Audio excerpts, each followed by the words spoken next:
ಒಬ್ಬರಲ್ಲ ಇಬ್ಬರಲ್ಲ, ಈ ಹಿಂದಿನ ಪೊಲೀಸ್ ಇಲಾಖೆಯಲ್ಲೂ ಅನೇಕ ಅಪರಾಧ ಆಗ್ಯದ, ಪಂಚಾಯತಿಗಳಲ್ಲಿ ಅಪರಾಧ ಆಗ್ಯದ.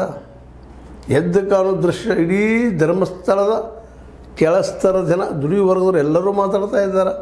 ಈಗ ನಿಧಾನಕ್ಕೆ ರಾಜ್ಯ ತುಂಬ ಮಾತಾಡ್ತಿದ್ದಾರೆ, ಈ ರಾಜ್ಯದಲ್ಲೇ ನಮ್ಮ ಹೆಣ್ಣುಮಕ್ಕಳು ಎಷ್ಟು ಸುರಕ್ಷಿತ ಅಂತ. ಯಾಕಂದರೆ ಇಲ್ಲಿ ತಪ್ಪಿತಸ್ಥರು ಯಾರು ಇದ್ದಿದ್ದಾರೆ, ಡಜನ್ಗಳ ತಪ್ಪುಗಳು, ನೂರಾರು ತಪ್ಪುಗಳು. ಒಬ್ಬರು ಇದ್ರೆ ಇನ್ನೂ ಆರೋಪಿ ಸಿಗ್ತಾ ಇಲ್ಲ, ಅಪರಾಧಿ ಸಿಗ್ತಾ ಇಲ್ಲ. ಯಾರು ದೂರು ಕೊಟ್ಟಿದ್ದಾರೋ ಅವರು ಅಪರಾಧಿ ಆಗ್ತಾ ಇದ್ದಾರೆ. ಈಗ ನಿಧಾನಕ್ಕೆ ಅವರೇ ಆರೋಪಿಗಳಾಗ್ತಾ ಇದ್ದಾರೆ. ಪಾಪ ತಿಮ್ಮಿರುಡಿಗೆ ಜಾಮೀನು ಸಿಗ್ತಾ ಇಲ್ಲ, ಇನ್ನು ಒಳಗೆ ಹೋಗೋ ಪ್ರಸಂಗ ಬರ್ತಾ ಇದೆ. ಸತ್ಯ ಹೇಳಿದ್ದಕ್ಕಾಗಿ, ನ್ಯಾಯ ಬೇಕಂತ ಕೇಳಿದಕ್ಕಾಗಿ ಅಂತ ಜನ ಮಾತಾಡಿಕೊಳ್ತಾ ಇದ್ದಾರೆ. ಇದನ್ನು ಸರ್ಕಾರ ಭಾಳ ಸೀರಿಯಸ್ ಆಗಿ ತೊಗೋಬೇಕಾಗಿದೆ ಇವತ್ತು. ಯಾಕಂತಂದ್ರೆ ಇಲ್ಲಿ ನ್ಯಾಯ ಸಿಗಲಿಲ್ಲ ಅಂದ್ರೆ ಇಲ್ಲಿ ನ್ಯಾಯ ವ್ಯವಸ್ಥೆ ಮೇಲೆ, ಇಲ್ಲಿ ಸರ್ಕಾರಗಳ ಮೇಲೆ, ಇಲ್ಲಿ ಸಂವಿಧಾನದ ಮೇಲೆ ಸಹಿತ ವಿಶ್ವಾಸ ಹೋಗಿಬಿಡ್ತದೆ ಅಂತೇಳಿ ಹೇಳ್ಬೋದು. ಅವರು ಬಿ ಜೆ ಪಿಗರು ಹೇಳಿ, ಮತ್ತಾರು ಹೇಳಿ, ಆ ಪರ ಇದ್ದಂಥವ್ರು ಹೇಳಿ, ಹೆಗಡೆ ಅವ್ರ ಪರ ಇದ್ದಂಥವ್ರು ಮಾತಾಡಲಿ, ತಪ್ಪೇನಿಲ್ಲ, ಮಾತಾಡಲಿ, ವಾದ ಮಾಡಲಿಲ್ಲ.